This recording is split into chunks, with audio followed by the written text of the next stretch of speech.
Hi guys, Assalamu Alaikum warahmatullahi wabarakatuh.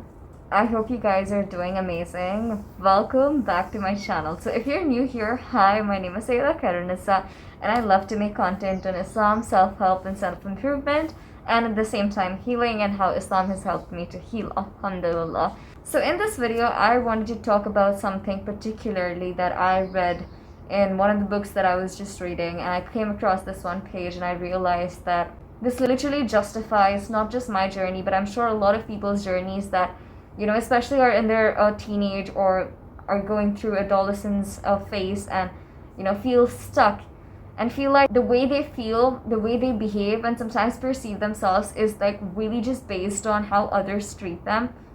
And they might feel like, but I've had a healthy childhood, or I didn't have as traumatic of a childhood. A lot of people go through a lot, but for me, it wasn't really as much. Or I had healthy parents per se. But then you need to understand that it's not that easy. It's not that simple. It's not just your parents that have a huge role to play. Well, they do in terms of your bringing up and how you'll end up looking at yourself in your life later on. I kid you not, that is true. But it is not simple in the sense, it involves the inclusion of other people, and at the same time, it isn't just confined to your childhood. And I wanted to elaborate it on a lot.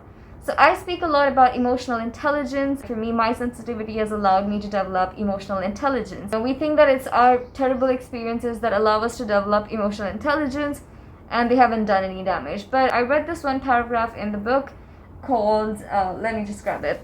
Yeah, it's right here. Corporate Soft Skills. I was just going through it and I just landed on this page, which there's this chapter called Emotional Quotient, and I read it a little bit. And I just want to read it out to you guys so that you guys understand the complexity of a human mind, a human brain, and how it adapts to the external environment, like the environment that the person is in, and the external voices, narratives, and behaviors that the person is constantly given, and how they observe it, and how that affects them on an emotional level, and their emotional quotient that they're actually born with, and how it actually damages them. So let me just word to word read it out to you guys, okay? So it says, everyone is born with a certain potential for emotional sensitivity, emotional memory, emotional processing, and emotional learning ability. It is these four inborn components which form the core of one's emotional intelligence. True that. This innate intelligence can either be developed or damaged by life experiences, particularly by the emotional lessons taught by parents, teachers, caregivers, and family during childhood and adolescence. The impact of these lessons result in what we refer to as one's level of emotional quotient. Now, what is emotional quotient? In other words, emotional quotient represents a relative measure of the healthy or unhealthy development of the innate emotional intelligence in a person. What I understand by this is that how much ever your emotional intelligence is, which actually you're born with, whatever experiences that you go through in life, for me, I've said that, my experiences, tough experiences have made me emotionally more intelligent. But in a bigger spectrum, it isn't just emotional intelligence that is involved in this picture. It's emotional quotient that involves a lot of other things like emotional sensitivity, emotional memory, and emotional processing, okay? We feel like our terrible experiences, like when our parents also, or people like our guardians and the people that were around us during our childhood or in our prime years, which are the teenage years too, they feel like if I am a tough on this person, then they will end up becoming really brave and tough for life later on in life. But really what they're doing is emotional damage to the person, because your emotional intelligence can also be damaged because of your terrible traumatic experiences. For example, if you were constantly emotionally, physically, or in any way abused in your childhood, even financially, by your parents or the guardians that were around you, that you looked up to, you were attached to, you looked up to get validation from, or to get affection from, or that were responsible for you in any way, if they abused you, that's going to leave a really strong impact on the rest of your life. That's going to damage your emotional intelligence.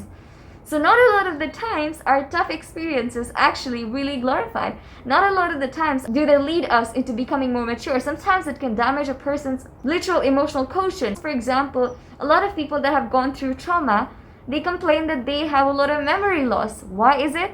Because the emotional quotient has been affected of the person.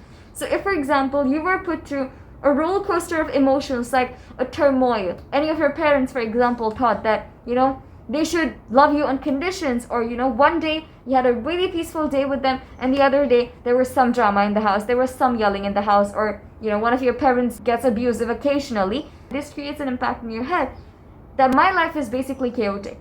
Life is supposed to be chaotic. It's supposed to be like your people will put you through drama. The imprint or the impact that leaves in a person's brain is that the person ends up thinking in their life later on that if I have yelling in my houses, if I have drama in my house, if I have people like throwing things at me or hitting me or abusing me in any way, for example, emotionally or physically, then that is a norm, because I literally know of someone I'm related to. That person cannot literally, may Allah guide her, she cannot go a day without having some emotional turmoil or drama or like provoking somebody. And may Allah literally guide her. I'm keeping her identity confidential because I'm not interested in like villainizing anyone, but that is a matter of fact. So what that does is, so when I went back to that person's childhood, I understand why that person is so attached to chaos, because their emotional quotient has been damaged by the trauma that they experienced from their parents, and then their marriage, and then their later on a lot of relationships from their in-laws, a lot. And sometimes it can be really difficult to empathize with such people, but you really need to understand that they are damaged from within and they didn't decide to heal. So now this is not the end.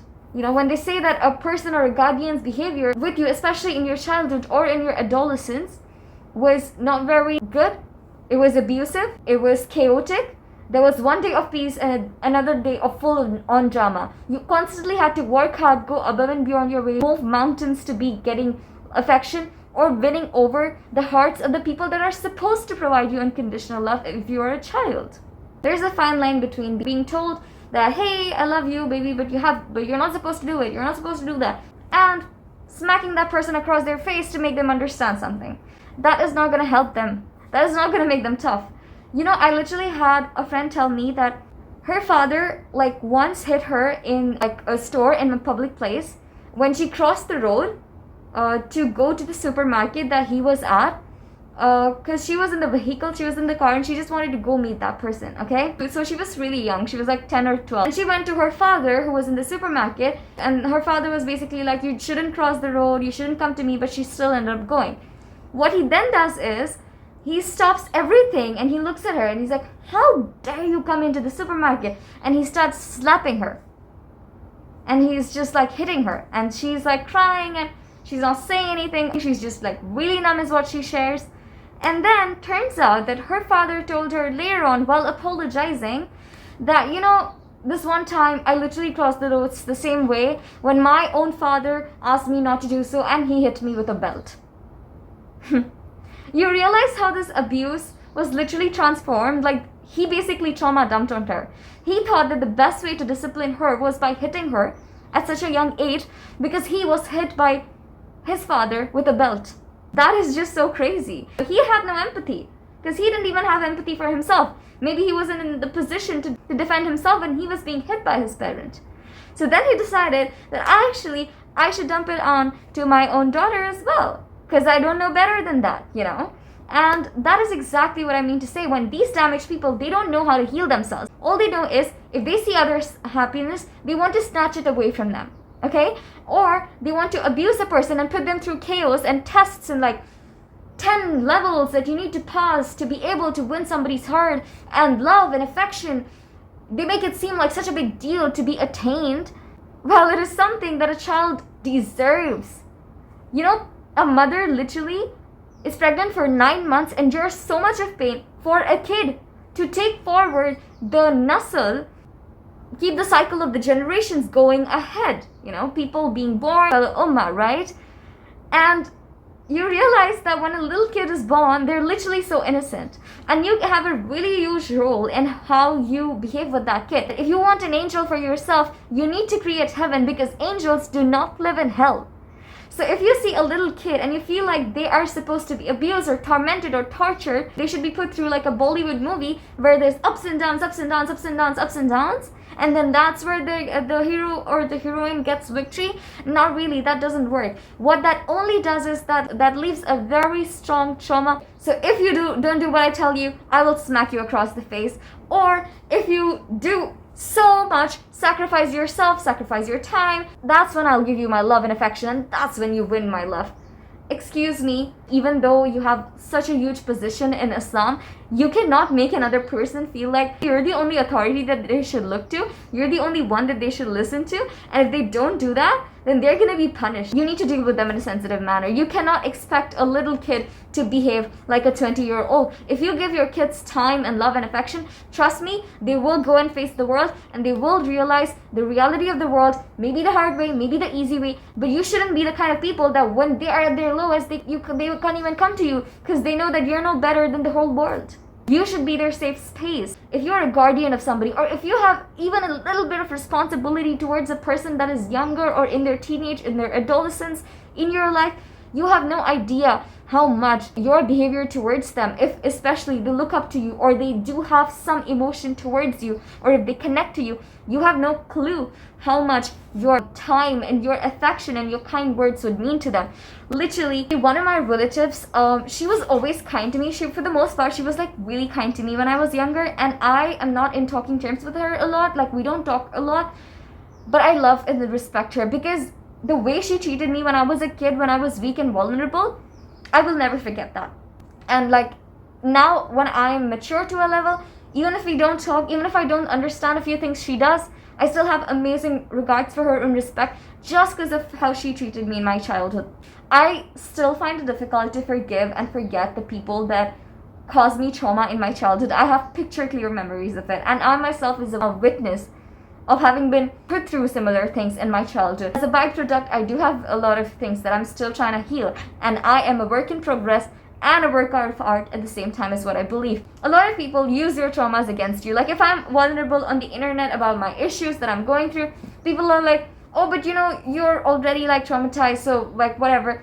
You cannot use against me what I myself have decided to disclose for the world to like see.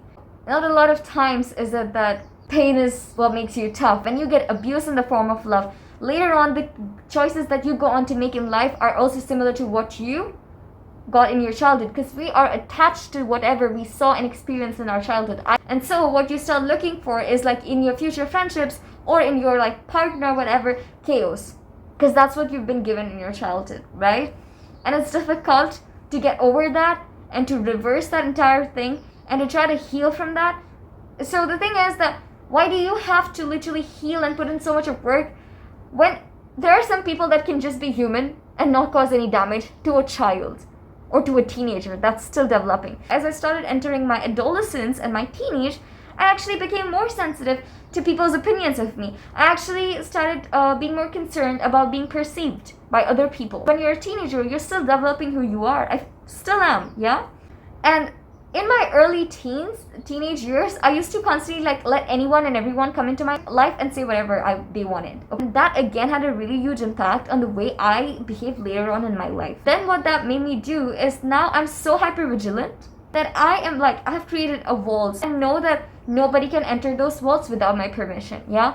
And I really just still, I'm going to be turning 20, but I still take care of the kind of company that I surround myself with. Because if you tell me, no, I'm just an individual and nobody's external things can cause me and my mental peace any harm, you are wrong. Brain is really malleable. Why is it that we start mirroring a person's behavior 5 minutes into meeting them? Because our brain is malleable like that. It is easy to get influenced. And that's why in Islam it's said that you're on the religion of your friend. As much as you say that no, I'm not gonna get influenced, I'm really an individual, I'm fully aware of myself, you spend 3 days with your biggest hater and you'll realize that you might start hating yourself too. And that's why it's very important to alienate yourself and create a box and create walls. And nobody can surpass those walls. You can hear things about yourself, but you always have an option of not watching, of not listening to things that you don't want to listen about yourself, especially if it is on the internet. You have to draw boundaries with anybody in this world that is being abusive towards you, and that is telling you that I love you, and that's also why I'm abusive towards you. So anybody that tells you that, you know, that's making you tough, I've literally read out to you something that tells you that trauma damages your emotional quotient. Maintain ties of kinship. Say hi, hello, Assalamu Alaikum, khairiyat, alhamdulillah, Allah Hafiz. Do that with the people that are, not good for your mental peace. Your mental peace comes first. Allah has said in the Quran, take care of your soul. You don't want to be a drained, exhausted, traumatized person that you're left with no energy now to sort of just be of help to other people also. Maintaining ties of kinship does not mean that you keep taking abuse from people. Having sabr does not mean that you keep taking abuse from people, that you keep taking things that you know are damaging to yourself.